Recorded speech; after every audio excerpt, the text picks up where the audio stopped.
Friends, હું કલારા મૂળિયા સુરતથી કુકિંગ સ્ટુડિયો બાય કલામાં તમારું સ્વાગત કરું છું. આજે આપણે જોઈશું રવા અને કેરીના રસમાંથી સ્વાદિષ્ટ મીઠાઈ. તમે જોઈ શકો છો કે જોઈને એમ લાગે કે આ એક તદ્દન અલગ પ્રકારની જ મીઠાઈ છે, જે ખૂબ જ સરસ ટેસ્ટી બનીને તૈયાર થાય છે. એકવાર ગેસ્ટ આવે ત્યારે આ તમે બનાવશો તો ગેસ્ટ પણ તમને તેની રેસીપી પૂછશે. તો આટલી સરસ રેસીપી જોવા માટે મારી ચેનલને લાઇક, શેર, સબસ્ક્રાઈબ કરવાનું ના ભૂલતા અને મારી રેસીપીને પૂરી જોજો. ફટાફટથી માત્ર 10 જ મિનિટમાં બનીને તૈયાર થઈ જાય છે. તો ચાલો જોઈ લઈએ રેસીપી. તો એના માટે મેં લઈ લીધો છે 1 વાટકી જેટલો રવો. તમે અહીંયા સૂજી પણ લઈ શકો. મેં અહીંયા ઝીણો રવો આવે છે તે લીધો છે. તો વાટકીનું માપ અહીંયા સેમ જ રાખવાનું છે. 1 વાટકી રવો, 1 વાટકી ખાંડ, 1 વાટકી ઘી, 1 વાટકી કેસર કેરીનો રસ લઈ લીધો છે. ત્યારબાદ કાજુ, બદામ, પિસ્તાની કતરણ લઈ લીધી છે અને 1 નાની ચમચી જેટલી એલચી પાવડર અને 2 વાટકી જેટલો દૂધ લીધું છે. જે આ વાટકીનું માપ લીધું છે એ જ વાટકીથી દૂધ લીધું છે. તો માપ એકદમ સરસ ઇઝી છે.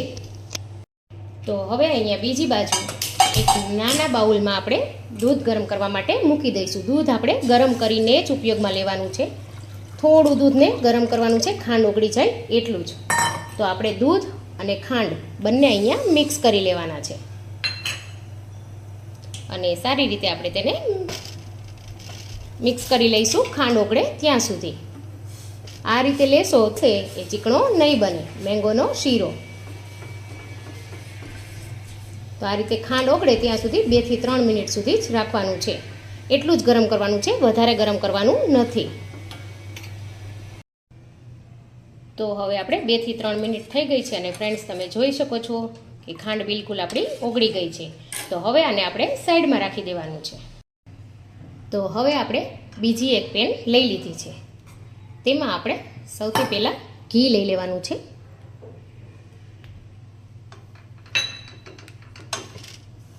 ઘી થોડું ગરમ થઈ જાય એટલે તરત જ આપણે તેમાં રવો ઉમેરી દેવાનો છે ધીમે ધીમે અને આપણે સારી રીતે મિક્સ કરવાનું છે. તો હવે આને આપણે 5 થી 7 મિનિટ સુધી શેકી લઈશું. રવો ખૂબ જ સરસ એવો શેકાઈ જવો જોઈએ. થોડું થોડું સુગંધ આવવા લાગશે તમને ઘીની. તો આપણે જે નોર્મલ શીરો બનાવીએ છીએ એ જ રીતે આપણે તો જો થોડી જ વારમાં સરસ એવો શેકાવા લાગશે. તમને આમાં સુગંધ આવે ત્યાં સુધી તમારે તેને ચલાવવાનો છે અને થોડો લાઇટ કલર ચેન્જ થઈ જશે. જેમ આપણે નોર્મલ શીરો બનાવીએ છીએ અને જેટલો શેકીએ છીએ એટલો જ આને પણ શેકવાનો છે.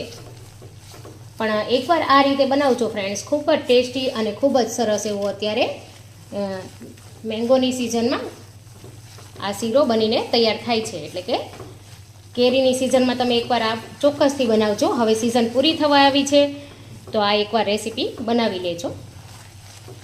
જો થોડું ગરમ થશે એટલે તરત જ આ રીતે ખીણ થવા લાગશે અને હવે તેનો કલર પણ સરસ ચેન્જ થઈ જશે.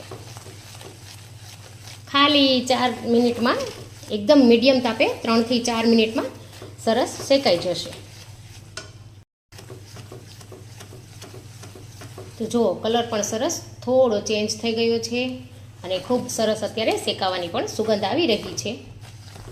જુઓ વ્હાઈટ હતો એમાંથી થોડો બ્રાઉન થઈ ગયો છે. આપણે એકદમ ડાર્ક નથી કરવાનો, ખાલી થોડી સુગંધ આવે ત્યાં સુધી જ શેકવાનો હતો. તો આપણે પહેલાંનો અને પછીનો ડિફરન્સ પણ હું તમને બતાવીશ. અને જુઓ ખૂબ સરસ એવો શેકાઈ ગયો છે. હવે ગેસની ફ્લેમ અહીંયા હું એકદમ સ્લો કરી દઉં છું, કેમ કે આપણે દૂધ ઉમેરીશું તો બહાર ના ઉડે એ માટે ધીમે ધીમે ઉમેરવાનું છે તમારે અહીંયા, કેમ કે દૂધ પણ થોડું થોડું ગરમ છે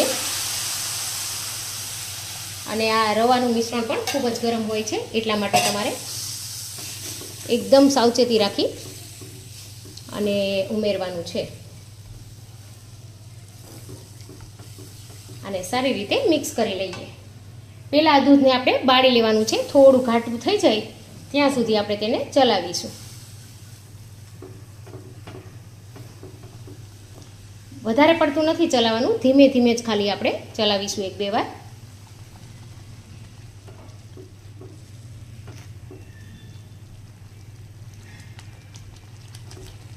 જો એકદમ છાંટા ઉડશે એટલે તમારે ગેસની ફ્લેમ અહીંયા મીડિયમ રાખવી. જો 2 જ મિનિટમાં એકદમ દૂધ એબ્ઝોર્બ થઈ ગયું છે અંદર. તો હવે તેમાં આપણે જે 1 વાટકી કેરીનો રસ કાઢીને રાખ્યો હતો તે ઉમેરી દઈશું. આ મેં અહીંયા મીઠી કેરી લીધી છે અને ત્યાર પછી ઇલાયચી પાવડર. હવે આપણે તેને સારી રીતે મિક્સ કરી લેવાનું છે.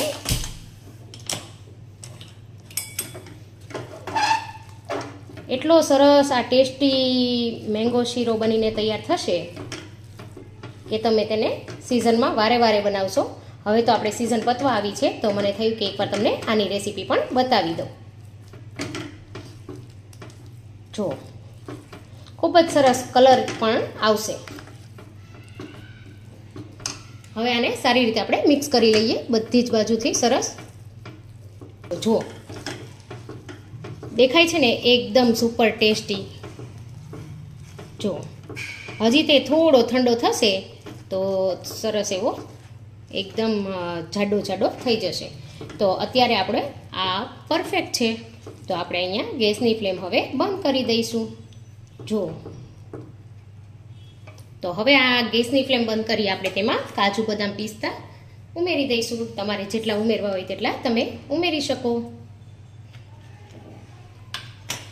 અને હવે હું એકવાર પાછું મિક્સ કરી લઉં છું. જો એટલો સરસ કોઈ પણ કલર એસેન્સ કંઈ પણ વગર મેંગોનો શીરો એટલો સરસ તૈયાર થયો. આમાં તમારે કેસરનું દૂધ ઉમેરવું હોય કેસરવાળું તો પણ તમે ઉમેરી શકો. જો પણ એનો કલર પણ નેચરલ એકદમ ખૂબ જ સરસ એવો આવ્યો છે અહીંયા. અને તેમાંથી હજી ઘી પણ થોડું છૂટું પડશે. તો અહીંયા તૈયાર થઈ ગયો છે આપણો મેંગો શીરો. તો એને આપણે સર્વ કરી લઈએ. તો ચાલો આપણે તેને સર્વ કરી લઈએ.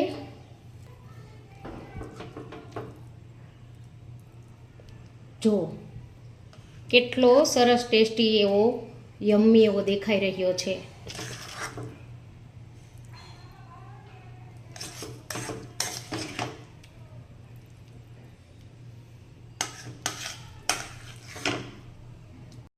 તો આપણે તેને એક બાઉલમાં લઈ લીધો છે અને ઉપરથી પાછા આપણે કાજુ બદામ પિસ્તા ઉમેરી દઈશું.